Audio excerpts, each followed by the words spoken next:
What's up, everyone? Thralls here once again. I'm the Croc Nick. I'm Jamin John. And we have an album review for you. So another one that came out on the 28th of February was Beneath the Massacre's first album in 8 years, Fearmonger. This came out on Century Media Records. This is the fourth full-length they've had. They have had 2 other EPs.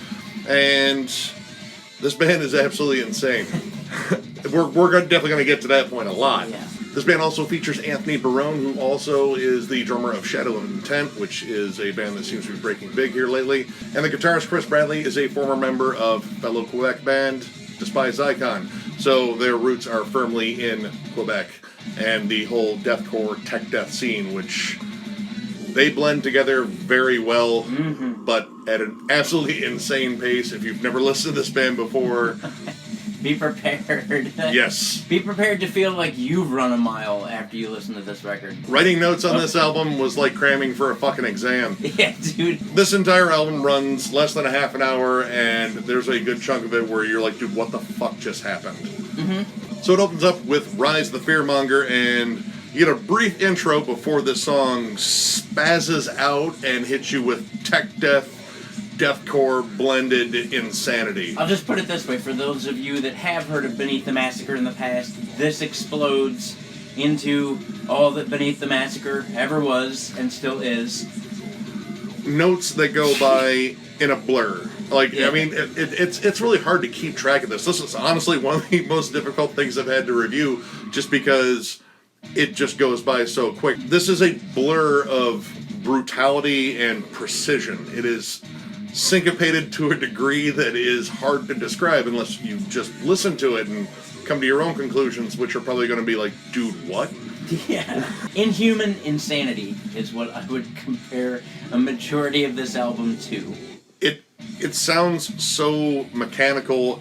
It sounds as though a supercomputer designed this to be the soundtrack of our own demise when the robots eventually do take over, and I'm rooting for them. It sounds like if a robot was orgasming while on PCP. Yeah, no, that's pretty close. Yeah. That's pretty damn close. Yeah.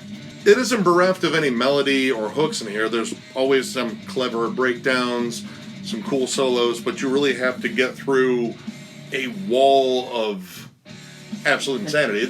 I'm running out of adjectives. It is. It's really hard to describe because while snippets of it sound like other things, there is no band, in my opinion, that can do precisely what these guys do with the spot-on technical proficiency of which they do it. Now, Hidden in Plain Sight I thought was one that had a few more hooks in it. This one actually brought in some cool, clever breakdowns. There's also like a kind of phaser-like lead effect. Yeah. Very similar to the band like Within the Ruins, which they are definitely known for all sorts of wild effects and these lead melodies, not necessarily solos. Solos are few and far between on here, but you're greeted to a blur of notes that are absolutely just nuttier than hell. I mean, we're listening to Necrophagist right now, and this seems tame compared to what we just listened to. Right. Necrophagist was surely the catalyst for tech death for me, as I'm sure they were for a lot of people. Yeah, and Gorgot's later career. I miss you, Necrophagist. Please come back. Next in line for me was track 5, Autonomous Mind. This reminded me of their first EP, actually, Evidence of Iniquity. It reminded me something closer of like the second or third song on that record, where they just had a little bit more of a dialed-in structure to the song. It wasn't complete insanity, I thought, in the beginning. Autonomous Mind and the following track, Return to Medusa, I thought were one of the strongest points of the album. Now, Treacherous opened up very similar to Autonomous Mind with their token freakouts, which, man, their freakouts are legendary. That's the only thing I can really describe them as. But Autonomous Mind and Return to Medusa definitely labored melody a bit. There are actually some really catchy moments, and sometimes you don't have to like really focus to really hear them, because there are a lot of blink and you miss it moments on here. Yeah. There are really cool melodies, especially the Autonomous Mind lead, which comes in almost like a synth. I'm pretty sure it's a guitar effect, but it slowly builds in and becomes this kind of synthy-like lead. And again, this isn't much on atmosphere. This is mostly about machine-like precision and just dialing in that. this actually stood out as a really cool melody on here, and actually this was like probably the first really big hook I had on this album, other than some cool breakdowns, but breakdowns are all over this. And these guys do know how to write a breakdown. Yeah. If you want something disgustingly heavy, they know how to write a breakdown. Return of Medusa actually I thought had like a Black Dahlia Murder feel, where it kind of brought in a very fiercely modern death metal feel, but with melodic death metal kind of buried in there. And it really kind of just added, again, another dimension that you weren't hearing before. Because as technically nutty as all this is, and where you are just dazzled by their technique and their proficiency, it does get very formulaic. Yeah. You know, it follows kind of a rigid structure of freakouts and just odd guitar parts. Insane drumming. The drumming on here is...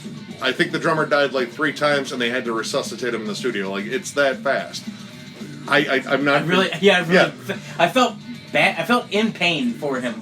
Just, I was sitting there thinking, like, okay, double kick fast for a minute, that's cool, but this is like a whole album of just the craziest, most insane blast you can think of. It's like gravity blasting a snare and gravity blasting a kick drum, which, as far as I know, is virtually impossible. Well, unless you're like George Callias or Derek Roddy. But, I mean, it I was in pain for him. It's absolutely insane. And, I mean, again, I'm torn with being just super impressed with their ability, but it's like more like 80% tech and dazzling you with a million notes a second, and then that 20% is a little bit more focused towards songwriting, which, again, Autonomous Mind and Return to Medusa really did well in terms of songwriting. There was a little bit more structure, and the focus on melody was a nice break. Another one for me was Bottom Feeder, and I guess I just wanted to point this out because the melodies in this song remind me of Necrophagist, but they don't fully complete the melodies. Like, it doesn't, like, if you were to play a scale, it doesn't hit the end of the scale. It almost leaves out 2 or 3 notes of each melody that don't bring it around to full completion. It's, again, this one was one of the ones kind of like blurred with a lot of the other ones for me. The one thing I took from this one is they actually took a break to throw in a little bit of like an ambient intro / outro from Return to Medusa. And I just kind of thought of like Fear Factory up until they started playing, which was like, no, this is like Meth Factory. Next in line would be Absurd Hero. I also kind of like this track. The song's structured better overall. It's not just a blur. Like, there's actually like parts that go into other parts that you can differentiate from the part before it.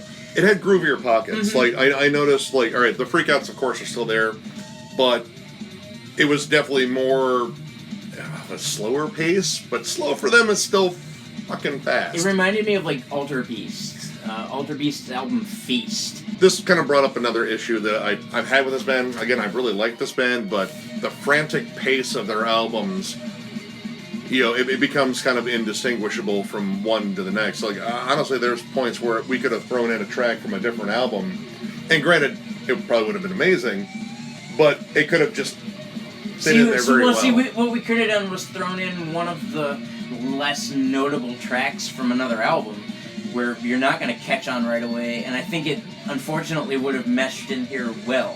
And that's kind of the issue, is like without like some big dynamic moments, which there are some on here, but they are kind of dialed down in the favor of just what they do. It's kind of hard to latch onto individual songs. It's kind of easy to latch onto individual moments. Yeah. I'll give it that, but songs overall were kind of difficult to latch onto. Tarnished Legacy, I thought, was one of the best songs on here, the closing track. And the longest track. The longest track, at 3.5 minutes. So, yeah, it's tech death, but almost like a grindcore-like pace.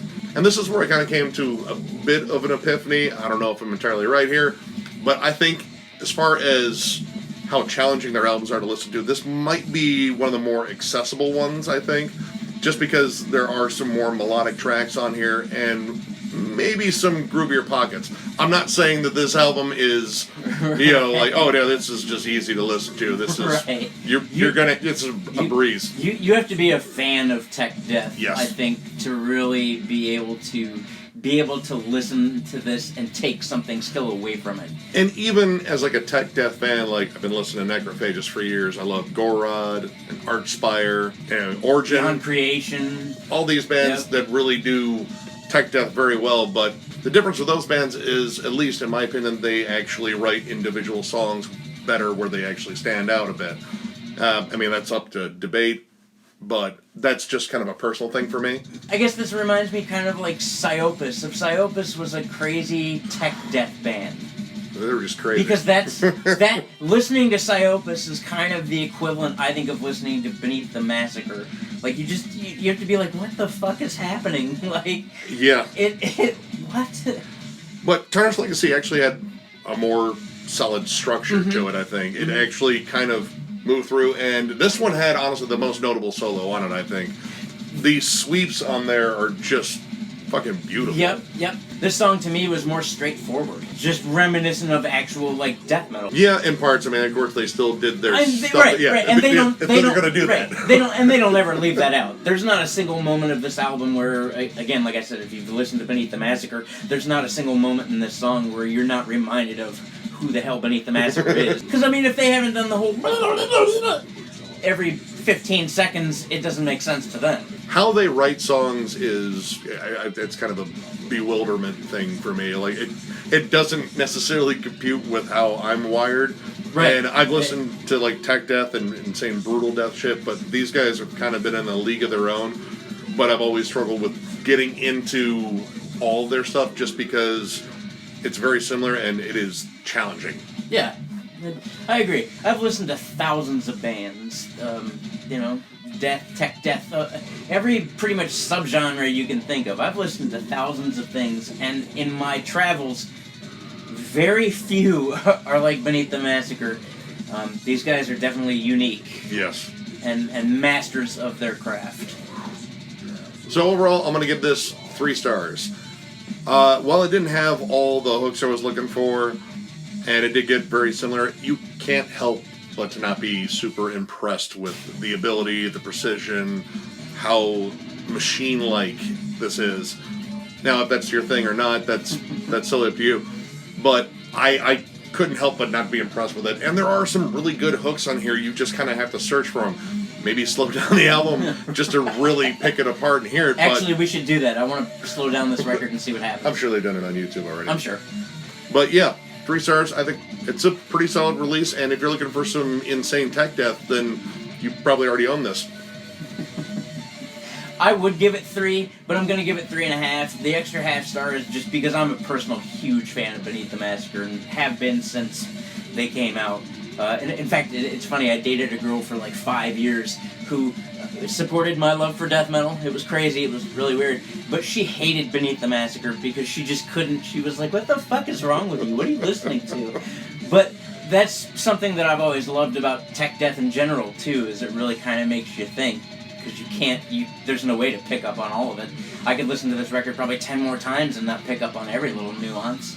It had some great hooks in here, still heavy as balls, had some groovy moments, had some more melodic moments, which is a first for them in the sense that it incorporated an actual solo or two in there. Yeah. So, I mean, like I said, I'm a giant fan. I'm going to see these guys here in a couple weeks with Origin in Detroit, so I'm stoked.